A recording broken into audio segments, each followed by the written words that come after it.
O Senhor esteja convosco. Ele está no meio de nós. Proclamação do Evangelho de Jesus Cristo, segundo Mateus. Glória a vós, Senhor. Naquele tempo, os fariseus fizeram um plano para apanhar Jesus em alguma palavra. Então mandaram os seus discípulos, junto com alguns do partido de Herodes, para dizerem a Jesus: Mestre, sabemos que és verdadeiro e que de fato ensinas o caminho de Deus. Não te deixas influenciar pela opinião dos outros, pois não julgas um homem pelas aparências. Dize-nos, pois, o que pensas. É lícito ou não pagar imposto a César? Jesus percebeu a maldade deles e disse: Hipócritas, por que me preparais uma armadilha? Mostrai-me a moeda do imposto. Levaram-lhe então a moeda. E Jesus disse: De quem é a figura e a inscrição desta moeda? Eles responderam: De César. Jesus então lhes disse: Dai, pois, a César o que é de César e a Deus o que é de Deus. Palavra da salvação. Glória a vós, Senhor. Nossa Senhora de Nazaré,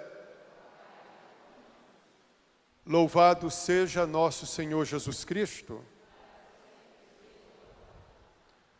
Queridos irmãos e irmãs, ouvimos atentamente o Evangelho segundo São Mateus. Antes de entrar no sentido deste Evangelho, vamos lembrar que o povo de Israel vivia sob um duro jugo imposto pelos romanos. Realmente havia uma taxação pesada sobre aquele povo judeu. Queridos irmãos, então resolveram montar uma armadilha para ver se pegavam Jesus. Colocaram então essa questão para ele, se era lícito ou não pagar o imposto a César. César era um imperador romano, era o governante romano. Roma compreendia uma terça parte do mundo. E escutem, César não era um simples homem, mas ele se colocou como uma divindade. Isso mesmo, como um Deus. César recebia, inclusive, até culto. É bom a gente saber disso para compreender por que os cristãos, os primeiros cristãos, nossos ancestrais, nossos irmãos, foram perseguidos na fé.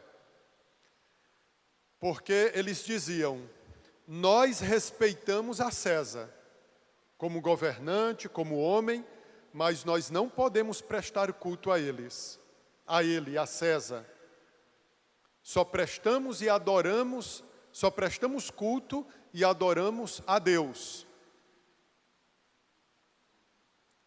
Queridos irmãos, o Império Romano teve vários Césares. Enfim, então colocaram essa questão para Jesus: é lícito ou não pagar imposto a César?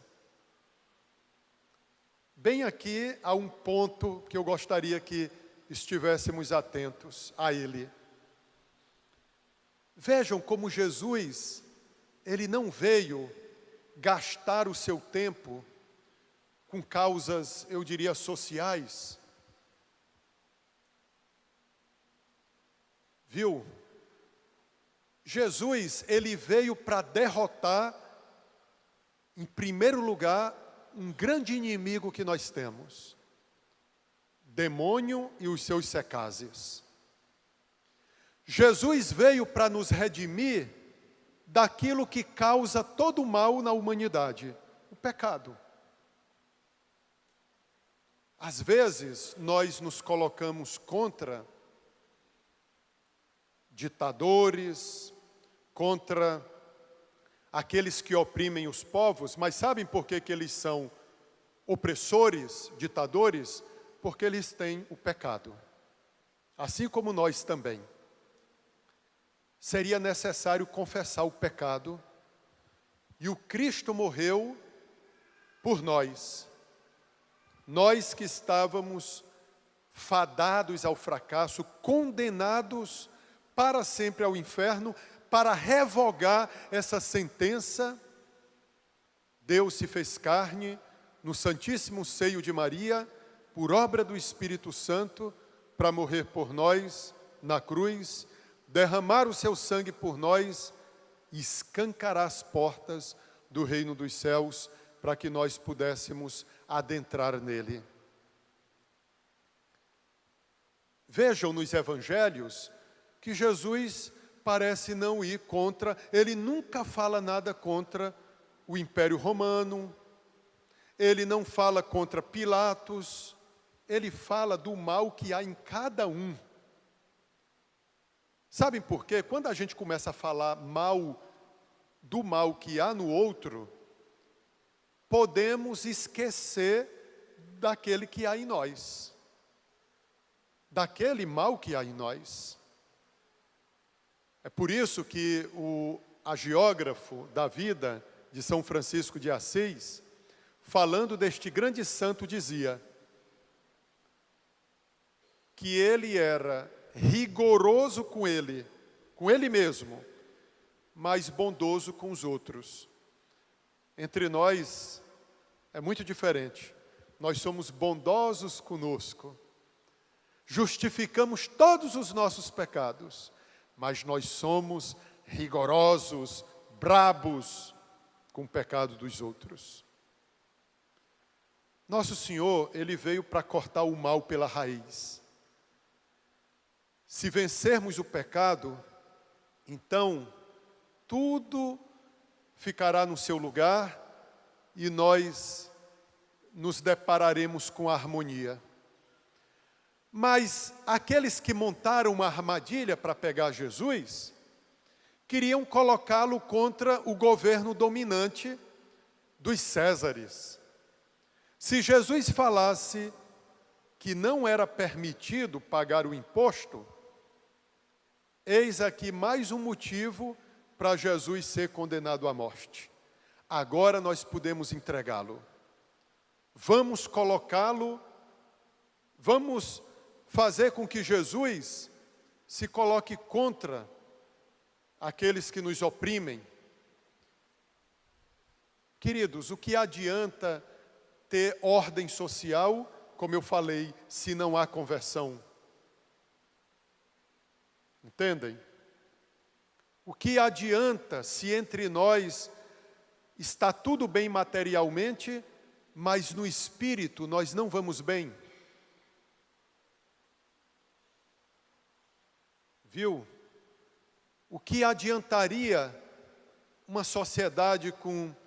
Seria bom trabalho para todos, comida para todos, casa para todos, mas escutem, essas coisas são humanas, a gente corre atrás. Jesus, ele não quer entrar nessas questões. Lembram quando estava havendo uma briga entre dois irmãos, uma história no Evangelho? Um não queria dividir a herança, ou maldita herança, né? Quantos irmãos brigam por causa de herança? Ficam brigando, os pais, coitado, que morrem, ficam se revirando no túmulo. 2 irmãos estavam brigando, um foi reclamar para Jesus: olha, meu irmão não quer dar a parte da herança para mim, a herança que me cabe. Vai dizer, Jesus, para meu irmão, para ele me dar a parte que me cabe. Ele tem que me dar uma fazenda, né?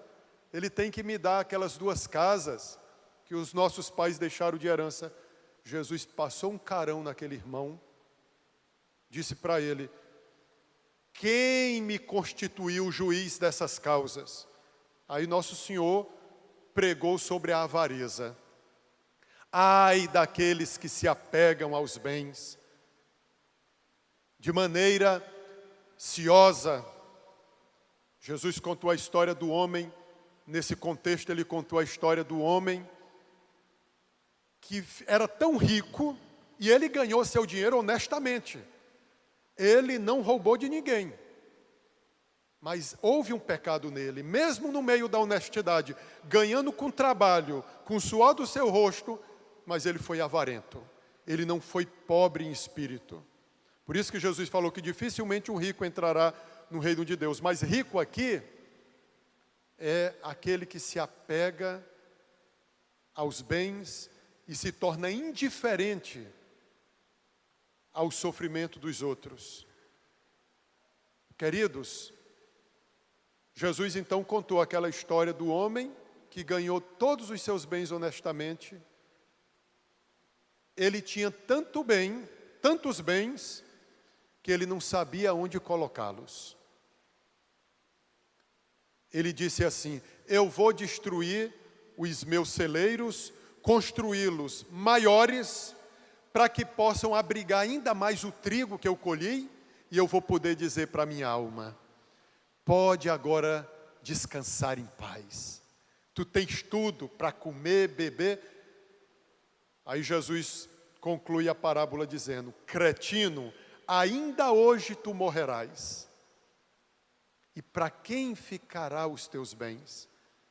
Brigarão por eles, pessoas disputarão os teus bens, e ainda hoje morrerás. O que adianta ser rico para o mundo e ser pobre para Deus? Jesus não pregou contra a riqueza, não digam isso, aliás, não imaginemos isso. É lícito ter os seus bens, é lícito, não podemos ter inveja de quem é rico, mas aquele que tem bens não pode se apegar a esses bens como se fossem a última coisa da vida.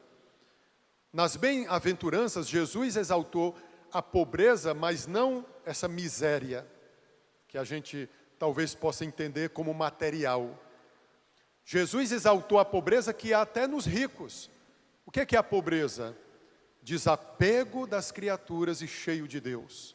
Bem-aventurados os pobres em espírito, porque deles é o reino dos céus. O pobre que não tem nada, mas tem um coração apegado aos bens, vai para o inferno também. Como o rico que é avarento.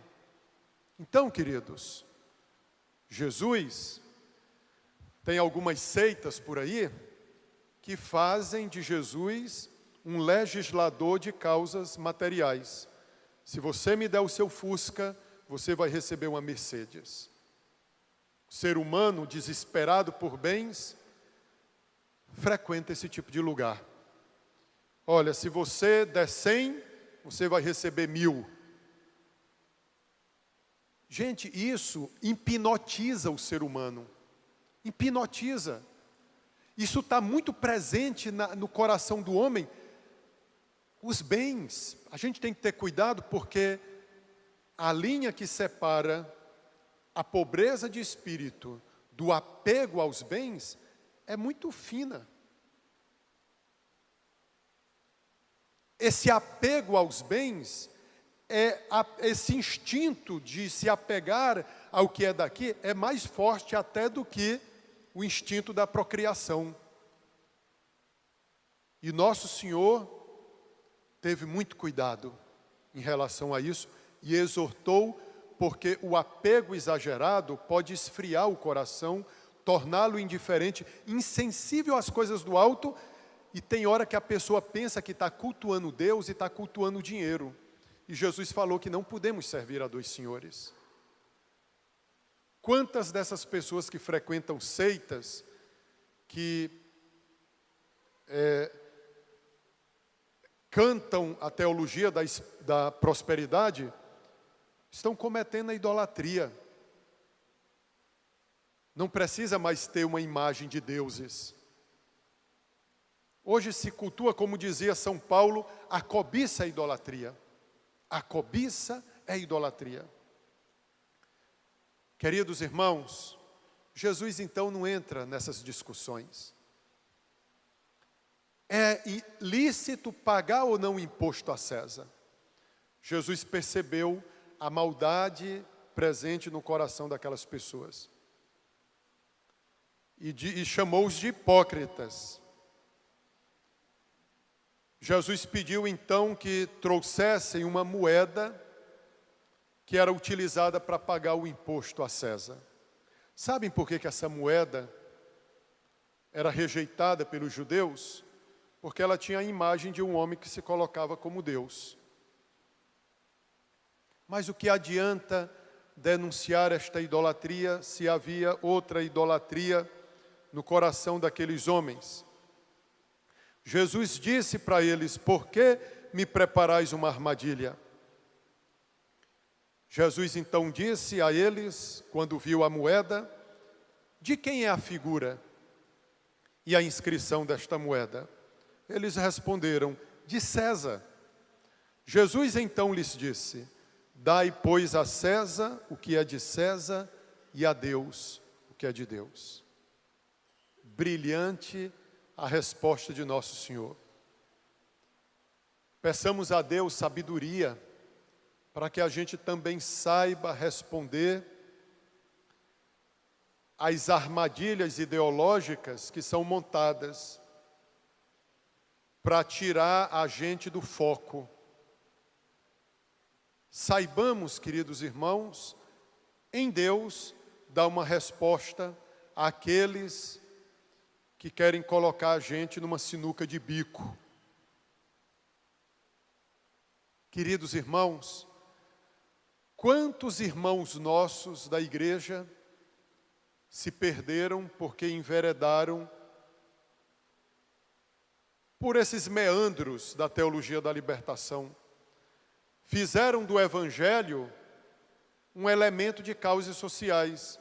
Só falam do evangelho nesse sentido de causas humanas. Esquecem de denunciar o pecado que há em cada um, inclusive em quem prega. Esquecem de falar de céu, de inferno, de purgatório, porque parece que Jesus está preocupado com a vida do homem só aqui. Ou seja, saúde e trabalho para todos, né? Como se Jesus estivesse preocupado com isso. A teologia da libertação prega um reino de Deus já aqui. Então, perdemos de vista a vida eterna, aquilo que vem depois, o futuro. Jesus nos ensina a viver bem aqui, mas de que maneira? Uma vida em Deus. Uma vida que não flerta com o pecado, uma vida, e eu digo a vocês que são esses que de fato fazem a vida valer a pena. O que que dizem para nós? O que que é vida? Vida é ganhar dinheiro, vida é pegar todas, vida é aumentar meu patrimônio. Isso que é vida. Não, queridos. Vida verdadeira não é esta aqui. A verdadeira vida é aquela que eu a vivo na graça e na presença de Deus. A verdadeira vida é esta. E também escutem, não basta ser bonzinho, só honesto. O que dá sentido a nós é a vida em Cristo. É se configurar a Cristo. Você pode ser bonzinho, mas você não é batizado, não comunga, não vem à missa, você não recebe pelos sacramentos a imagem de Cristo em você, você será um bonzinho para o inferno. O inferno está cheio de bonzinho e de honestos. Fulano era honesto, mas não tinha vida em Cristo. Queridos irmãos, lembremos do que Jesus dizia no Evangelho: dai, pois, a César o que é de César, e a Deus o que é de Deus. Cumpramos com as nossas obrigações, e dai a Deus o que é de Deus, o que pertence a Ele. Mas escutem, tudo é de Deus. Nada fazemos sem Ele. Quando Jesus fala assim no Evangelho, dai a César o que é de César e a Deus o que é de Deus, Ele não está separando a nossa vida em departamentos. Bem, nesse horário aqui eu sou católico. A partir de amanhã eu já não sou outra pessoa. Não. Toda a nossa vida nós vivemos na presença dEle. Nós podemos cair num erro quando vamos explicar essas últimas palavras do Evangelho. Então, dá a César o que é de César e a Deus o que é de Deus. Quando eu der a César, mas eu dou em Deus. Escutem, por que Jesus falou dessa maneira, utilizando um denário? Era assim chamada a moeda que tinha o perfil do rosto de César e uma inscrição. Para dizer assim, a moeda de Deus é o homem. A moeda de Deus é o homem. Tá? Não tem esse dinheiro que a gente usa em papel, cada cédula não tem uma imagem, né? Vocês que têm costume de pegar em 200, o padre não pega em 200 nunca. O que tem lá, hein? Você que tem costume, é? O que tem lá na cédula de 100? Em cada uma não tem uma figura? Agora tem animais, né? Mas lembram, lá na época do cruzeiro, do cruzado, tinha umas imagens de homens, né? Tinha a Princesa Isabel, tinha Castelo Branco, etc. Não vão dizer que vocês são novos, não, né? Tem uns aqui que lembram, não lembra, Estalina? Então, Jesus quer dizer isso. No dinheiro, tem a figura de um homem. Dai a César o que é dele. Não queremos nada, não. Fica aí, dai a César o que é de César. Agora, Deus quer a moeda que tem a imagem do homem, que somos nós. Nós somos... Deus imprimiu a sua imagem em nós. Assim está, né, escrito no livro do Gênesis, que nós fomos criados à imagem e à semelhança de Deus. Deus imprimiu a sua imagem em nós. Qual é a imagem de Deus que está impressa em nós? No seu Filho Jesus Cristo. Quando a gente olha para Jesus, a gente se enxerga. É como se Ele fosse um espelho para nós. Nós nos enxergamos nele. Entenderam? Quando olhamos para o Cristo, aí entendemos quem somos. Por isso que São Paulo dizia, já não sou eu quem vivo, é Cristo que vive em mim. Até me arrepio dizendo isso. Lembram quando São Paulo ia para Damasco para prender os cristãos? Ele ainda não era convertido, ainda não era católico. Ele foi alcançado por Jesus. Caiu por terra, ele ficou cego 3 dias. Depois ele recuperou a visão. O que isso significa? Agora ele vai olhar o mundo com olhos novos. São Paulo agora vai enxergar o mundo com novos olhos. Quem é alcançado por Cristo, quem se torna um verdadeiro evangélico que eu disse, aquele que vive o evangelho, o católico é o verdadeiro evangélico, aquele que vive de acordo com o evangelho, já não vê mais o mundo com aqueles olhos de antes. Então, quem olha para Cristo, fica cego para o mundo e passa a enxergar as coisas a partir de Cristo. Cristo e nós somos um. Pai, que eles sejam um conosco, como eu e tu somos um. É isso que é a vida cristã, não é ser bonzinho unicamente. O ser bonzinho, a vida ética, moral, é consequência da minha vida em Cristo. Por isso que minhas obras, minhas boas obras, são meritórias. Você dá uma cesta básica, se você dá no espírito cristão, aquela obra é meritória. Mas se você dá a cesta básica como desencargo de consciência, não precisa ir à igreja. Dei a cesta básica, ali ajudei alguém, dei uma casa, pronto. Não precisa ir à igreja, não precisa de batismo, não precisa de eucaristia. Vai se enganando dessa maneira.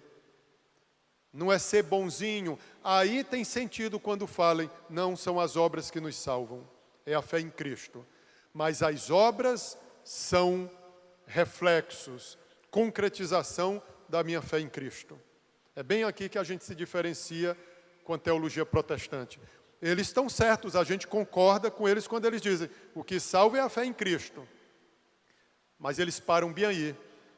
E a Igreja Católica que vai à frente, avança, mas a fé se mostra nas obras.